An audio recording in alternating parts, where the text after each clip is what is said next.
Hi, my name is Vanessa Leck. I am a woman military veteran, and I also basically my whole life has been the military, unfortunately. I come from a military family. I have been a military wife for way too many years.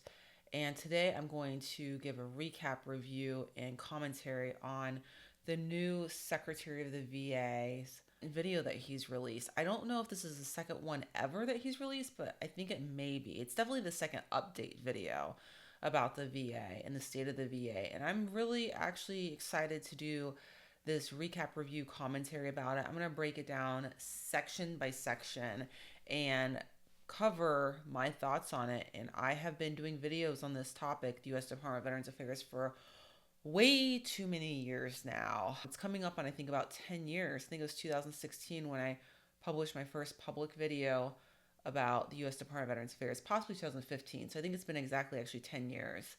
I used to work for the organization at two other different facilities in two different states.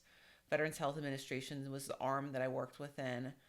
I have been a patient in off and on through the years. Present day, I am a patient for some things. However, I pay for a lot of my health care day to day, specialize outside the VA because of the issues, some of which we're about to talk about in this video that the Secretary of the VA covered. Secretary of the VA, I know that they all are very limited in what they can do, their capacity, despite what some may think. They have to really answer to basically the president of the US at the time and the Congress and those terrible politicians at the time that we have running this country. They are sandwiched between that and between a dysfunctional bureaucracy that includes many components that I firmly disagree with, such as civil service system, the AFGE union, and many other things that are really a conflict of interest when trying to have a functional, well-managed organization that serves its intended purpose with people eligible for the services, the healthcare benefits received.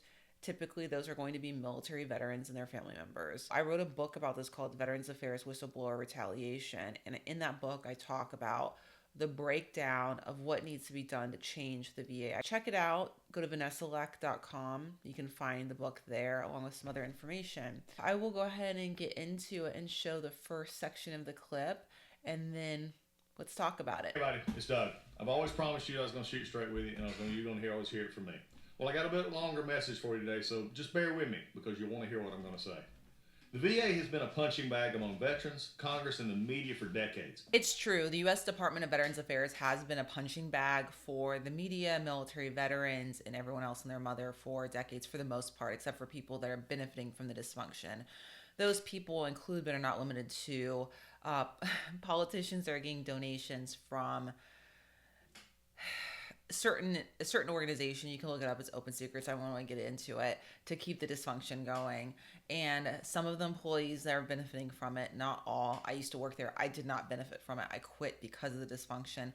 And also a lot of their bad managers, they have a lot at the U.S. Department of Veterans Affairs, and especially at the higher levels and middle management. I've seen a lot of bad managers firsthand at this organization. There's also bonus money to be had, and most of the time the managers are the ones receiving most of that bonus money. So they're the ones that have benefited from it and are going to want to keep it going. Now, I too have been utilizing the U.S. Department of Veterans Affairs as my own personal punching bag for years, and rightfully so. I have just been through it with this organization at every level, really, and know way too much about, which is why with the book back there, Veterans Affairs Whistleblower Retaliation, because it left such a mark in my life. And I agree that things do need to change.